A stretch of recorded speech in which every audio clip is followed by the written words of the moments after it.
नमस्कार. आज आपण ऐकणार आहोत एक खरी गोष्ट.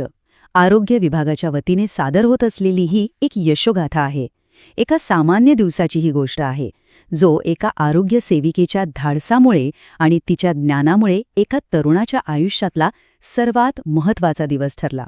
असं म्हणतात की आयुष्य अगदी सुरळीत चाललेलं असतं आणि मग एका क्षणात सगळंच बदलून जातं. तर ही घटना घडलीये अकोला जिल्ह्यातल्या तेल्हारा तालुक्यात.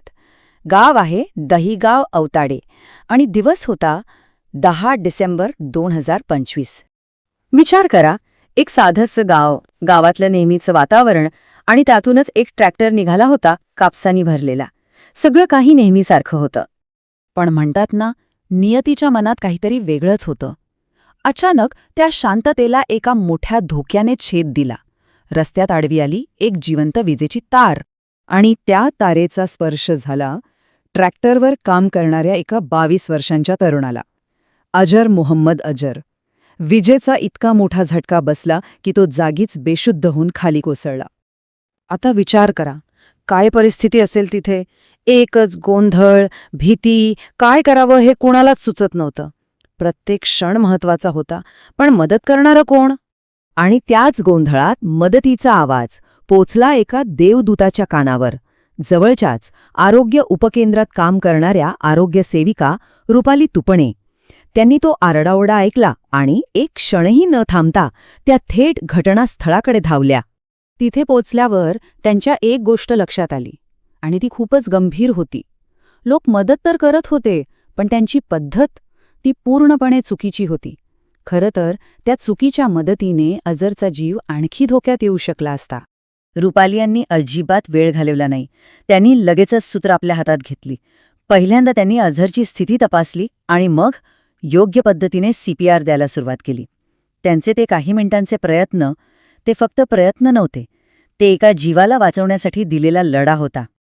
आणि तो लढा यशस्वी झाला. अजर मोहम्मद अजर शुद्धीवर आला होता. तो श्वास परत आला होता.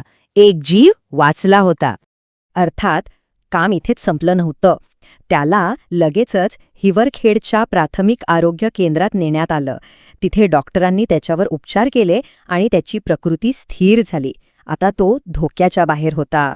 ही बातमी गावात पसरल्यावर काय झालं असेल याची आपण कल्पना करू शकतो. संपूर्ण गाव, अजरचे नातेवाईक, सगळ्यांच्या मनात रुपाली तुपणे यांच्याबद्दल एकच भावना होती: कृतज्ञता. त्यांच्या धाडसाचं आणि कर्तव्याप्रती असलेल्या निष्ठेचं कौतुक करायला लोकांकडे शब्द नव्हते. ही गोष्ट फक्त गावापुरती मर्यादित राहिली नाही. जिल्हा आरोग्य अधिकारी डॉक्टर बळीराम गाडवे यांच्यापर्यंत जेव्हा ही माहिती पोचली, तेव्हा त्यांनी रुपाली यांचं विशेष कौतुक केलं. ते म्हणाले, आणि हे खूप महत्त्वाचं आहे, की योग्य प्रशिक्षण आणि वेळेवर दाखवलेली तत्परता किती मोलाची ठरू शकते याचंच हे एक सर्वोत्तम उदाहरण आहे.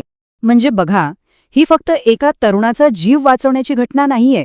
ही गोष्ट आहे कौशल्याची, कर्तव्याची आणि या गोष्टीची की एक व्यक्ती योग्य वेळी योग्य ज्ञान वापरून किती मोठा फरक घडवू शकते. ही यशोगाथा ऐकल्यावर एक प्रश्न मनात येतोच: आपल्या आयुष्याची दोरी खरंच कोणाच्या हातात असते? नशिबाच्या, की आपल्या समाजात असलेल्या रुपाली तुपणे यांच्यासारख्या प्रशिक्षित आणि कर्तव्यदक्ष लोकांच्या हातात? विचार करण्यासारखी गोष्ट आहे, नाही का? कारण योग्य वेळी उचललेलं एक पाऊल संपूर्ण आयुष्य बदलू शकतं.